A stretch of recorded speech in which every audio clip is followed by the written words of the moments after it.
അല്ല മദാമിയെ മറ്റോ? നമ്മുടെ നാട്ടുകാർ തന്നെയാ, ലണ്ടനിൽ കേംബ്രിഡ്ജ് യൂണിവേഴ്സിറ്റി പഠിക്കുക. എന്താ പേര്? രാധിക മേനോൻ. ഓ, സമാധാനമായി. മേനോൻകുട്ടിയാണല്ലേ? ഏതാ കുടുംബം? അച്ഛനമ്മ ലണ്ടനിലെ കുടുംബം തൈക്കാട് മഠം. അത് വൈദ്യന്മാരുടെ കുടുംബമല്ലേ? ഞാൻ അറിയും. ഇത് ലണ്ടനിലുള്ള തൈക്കാട് മഠം. ലണ്ടനിൽ തൈക്കാട്ടുമടോ? ഈ കുട്ടിയുടെ അച്ഛന് പിന്നെ ലണ്ടനിൽ തൈക്കച്ചവടാണ്. പിന്നെ അപ്പൊ എല്ലാരും തൈമേനെന്നാണ് വിളിക്കുന്നത്. അപ്പൊ പിന്നെ ഇയാള് വീട് വെച്ചപ്പോ തൈയോട് തൈ വീടിന് ചുറ്റും അങ്ങനെ കാട് പോലെ തൈ വളർന്നിട്ട് എല്ലാരും തൈക്കാടെന്ന് വിളിച്ചു. പിന്നെ വീടാണല്ലോ മഠം, അങ്ങനെ തൈക്കാട് മഠം. ഈ തയ്യെന്നൊക്കെ പറയുന്നത് അത്ര വലിയ ബിസിനസ് ആണോ? പിന്നെ എന്ത് തയ്യാ ഇയാള് നടുന്നത്? മാങ്ങാത്തൈ, ചക്കത്തൈ, തേങ്ങാത്തൈ. തേങ്ങാത്തയ്യല്ല, തെങ്ങും തൈ.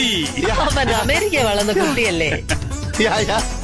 അല്ല, ഈ ലണ്ടനിലാരാ തൈ വാങ്ങുന്നത്? ലണ്ടനിൽ ഫുൾ എക്സ്പോർട്ടാണ്. തൈ കയറ്റും. എങ്ങോട്ട്? ഈ തെങ്ങ് കിളിക്കുന്നിടത്തോട്ടൊക്കെ കയറ്റും. തൈ വാങ്ങി കയറ്റിട്ട് തായ്ലാൻഡിലോട്ട് അയക്കും. ബാക്കി എന്തെങ്കിലും വേണമെങ്കിൽ ആ തൈ മേനോനോട് ചോദിക്കണം. അതെ, അവർക്കൊക്കെ സമ്മതമാണോ തൈ കയറ്റുന്നതാ? അല്ല, ഈ കല്യാണത്തിന് സമ്മതമാണോന്ന്. ആ കുട്ടി ഇപ്പൊ എവിടെയുണ്ട്? ആ കുട്ടി ഞാൻ നേരത്തെ പറഞ്ഞില്ലേ, കേംബ്രിഡ്ജ് കേംബ്രിഡ്ജ് യൂണിവേഴ്സിറ്റിയിലാണ്. 6 മാസം കഴിഞ്ഞ് വരും.